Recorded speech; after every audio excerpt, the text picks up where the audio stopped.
Praise the Lord. हम लोग व्रत का मौसम में है। आज का 19वां दिन है। हम लोग land special daily Jesus Christ names ये विषय में पढ़ाई कर रहा है। बाइबल बोलता है मत्ती का किताब 23 अध्याय 8 पद में, परंतु तुम रबी ना कहलाना, क्योंकि तुम्हारा एक ही गुरु है और तुम सब भाई हो।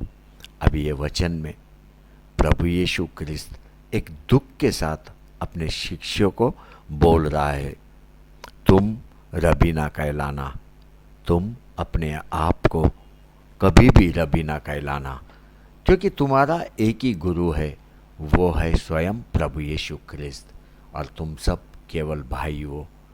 आज बच्चों, कलीसिया में अपन एक दूसरे को क्या बुलाते हैं? Brother, sister. ये प्रभु यीशु क्रिस्त का शिक्षा है अपने लिए। और इज़राइल में फारूसी और शास्त्री लोग वे चाहते थे कि लोग उनको रबी बुलाए। रबी मतलब गुरु। यीशु क्रिस्त दर्द के साथ अपने शिष्यों को बोला, तुम कभी भी अपने आप को गुरु ना कहलाना, क्योंकि उसने फारूसी और शास्त्रियों का घमंड को देखा। ये लोग लोगों से मान सम्मान चाहते थे। इनके अंदर परमेश्वर के लिए कोई समर्पण नहीं था। इनका कार्य बिल्कुल अच्छा नहीं था और इन्होंने कभी भी अच्छा कार्य करने का भी निर्णय लिया नहीं। इनको अगर प्रेम है तो ऊंचे स्थान से ये लोग चाहते लोगों के बीच में बड़ा बड़ा पद ले। आपको मालूम है रबी मतलब क्या है? रबी मतलब इजरायली लोगों का गुरु। उनको इजरायली लोगों का गुरु बनना था। प्रभु यीशु क्रिस्त ने अपने शिष्यों को बोला, मत्ती का किताब 23 अध्याय 1 से 7, तब यीशु ने भीड़ से और अपने चेलों से कहा, शास्त्री और फारूसी मूसा की गद्दी पर बैठे हैं, इसलिए वे तुमसे जो कुछ कहे वह करना और मानना, परंतु उनके से काम मत करना, क्योंकि वे कहते तो है पर करते नहीं।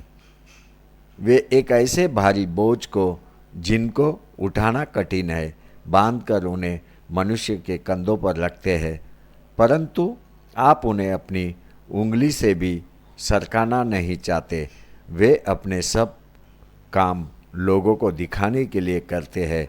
वे अपने ताबीज़ों को चौड़े करते हैं और अपने वस्त्रों की कोरे बढ़ाते हैं। जेवनारों में मुख्य मुख्य जगहें और सभा में मुख्य मुख्य आसन और बाज़ारों में नमस्कार और मनुष्य में रबी कहलाना उन्हें भाता है। देखो, प्रभु यीशु क्रिस्त ने अपने शिष्यों को सावधान किया कि तुम फारूसी और शास्त्रियों जैसा मत बनो, लेकिन वे जो कहते हैं वो तुम करो। यीशु क्रिस्त ने स्पष्ट रीति अपने शिष्यों को सिखाया, तुम अपने आप को कभी भी रबी ना कहलाना। इसका पीछे दो कारण है। प्रथम, क्योंकि स्वयं प्रभु यीशु क्रिस्त रबी है, और दूसरा, हम केवल भाई है, भाई। कभी भी ऊंचे पद के लिए मत दौड़, ऊंचे स्थान के लिए मत दौड़, तू जीवन में गिर जाएगा। क्यों? क्योंकि घमंड तुझे नीचे गिरने को लगाता है। आपको मालूम है दुष्ट शैतान वो एक समय में लूसीफर था।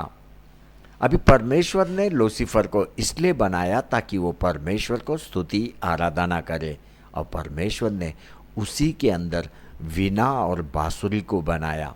वो एक मुख्य स्तुति करता था, बाकी सारे उसके हाथ के नीचे थे। उसका स्थान भी महत्वपूर्ण था। वो परमेश्वर के पवित्र पहाड़ी पे रहता था, मतलब परमेश्वर के सिंहासन के सामने था।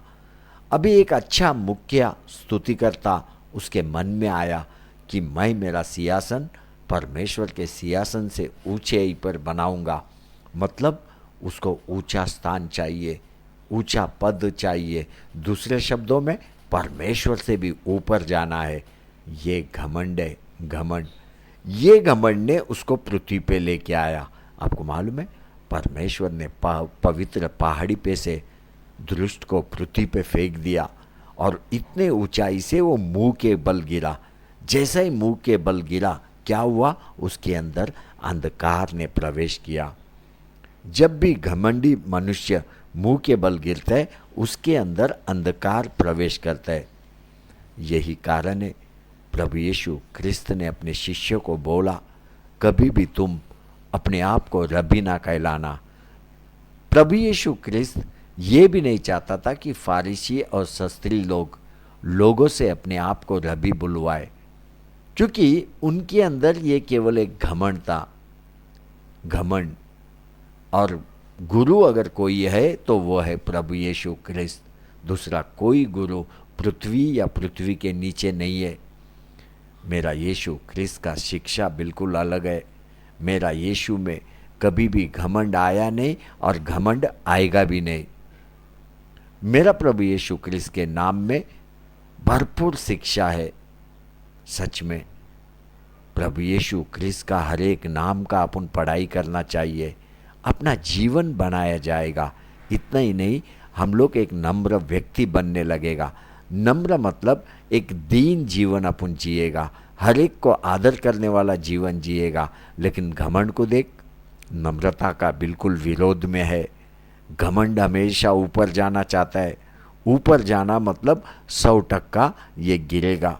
कभी गिरेगा मेरे को मालूम नहीं, लेकिन अचानक ये गिरेगा। आपको मालूम है, इज़राइल में उन दिनों में नियम था, अगर कोई भी फारूसी और शास्त्री के पास सामान है, बोझ है, तो यहूदी लोग उसको उठा के उसके घर तक लेके जाना चाहिए। ये नियम था। अब ये फारूसी और शास्त्री लोग जानबूझ के बड़ा बड़ा सामान का बैग बांधता था, भारी बोझ बनाता था और खड़ा रहता था मार्ग में, ताकि कोई यहूदी आएगा उसके कंधे पे ये बोझ रखेगा और उसको घर में लेके जाएगा। ये आगे घमंड से चलेगा। अभी मुझे पता नहीं दूसरों को सताने में इनको क्या आनंद आता है। ये केवल एक घमंड है। बेचारा वो यहूदी भारी बोझ लेके धूप में उसका घर तक जाता है। 4 किलोमीटर, 5 किलोमीटर, 10 किलोमीटर। उनके ऊपर एक जुल्म और गुलामी जैसा बर्ताव हो रहा था। लोग क्या करने लगा, जब भी फारूसी शास्त्री लोगों को देखता था, वे लोग छुपते थे। कभी आपने सुना कोई शिष्य अपने गुरु से छुप रहा है? नहीं सुना। लेकिन यहाँ पे अपन देख रहा है, फारूसी और शास्त्री को देख के लोग छुपने लगा। अपना गुरु को देख, प्रभु यीशु क्रिस्त को देख, बड़ा भीड़ उसके पीछे हो ले रहा है। दिन को रात को हमेशा भीड़ उसके साथ, पहाड़ी पे भीड़ उसके साथ, समुद्र के किनारे पे भीड़ उसके साथ, नगर के अंदर भीड़ उसके साथ। इसी को गुरु बोलते हैं, गुरु। और वहाँ पे फारूसी शास्त्री को देख के लोग छुप रहा है। अभी क्या हुआ, रोमी सरकार ने लोगों पर का जुल्म देख के एक नया नियम को बनाया कि लोग केवल 1 माइल जा सकते हैं, 1 कोस सामान उठा के, क्योंकि 5-10 किलोमीटर जाना ये मुमकिन नहीं था। अभी नया नियम इज़राइल में लागू हुआ 1 कोस जाने का। अभी फारूसी लोगों ने क्या किया, अपना सामान को हल्का नहीं किया, उतना ही भारी रखा। उन्होंने क्या किया, 1 कोस तक एक व्यक्ति को पकड़ता था और दूसरा व्यक्ति को आगे लेके जाता था, तीसरा व्यक्ति को उससे आगे लेके जाता था। मतलब 1-1 कोस के बाद नया व्यक्ति को पकड़ता था। ये उन लोग कर रहा था और कभी भी अपना उंगली या हाथ सामान को लगाया नहीं। 1-1 घंटा मार्ग में खड़ा रहता था लोगों को ढूंढने के लिए। ये उनका परिस्थिति था। लेकिन अपना गुरु प्रभु यीशु क्रिस्त का शिक्षा बिल्कुल अलग है। उसने बोला, जो कोई तुझे कोस भर बेगार में ले जाए तो उसके साथ 2 कोस चला जाना। यीशु क्रिस्त ने बोला मत्ती का किताब 5:41 में, कोई तुझे 1 कोस लेके जाए तो तू 2 कोस जाना। प्रभु यीशु क्रिस्त का शिक्षा को देखो। नियम बोलता है 1 कोस जाने को, प्रभु यीशु क्रिस्त बोलता है 2 कोस जा। क्यों? क्योंकि वो चाहता है विश्वासी लोग समर्पित रहे, हर घमंडी व्यक्ति का सामना करने के लिए एकदम दृढ़ और धाड़स रहे, हर दुष्ट जो मार्ग में आ रहा है उसका सामना करने को तैयार रहे। दूसरा माइल जाना मतलब अपने आप को नम्र करना, दीन करना। देखो, जब लोग दूसरा माइल जाने लगा, फारूसी और शास्त्री लोगों को शर्म आने लगा। घमंड को शर्म ना ही है। यीशु ख्रिस्त ने अपने शिष्यों को बोला, अपने आप को कभी भी रब्बी मत बुलाना, क्योंकि तुम्हारा एक ही गुरु है, वो प्रभु यीशु ख्रिस्त है। प्रभु यीशु ख्रिस्त। हालेलुया, हालेलुया। आमेन, आमेन, आमेन।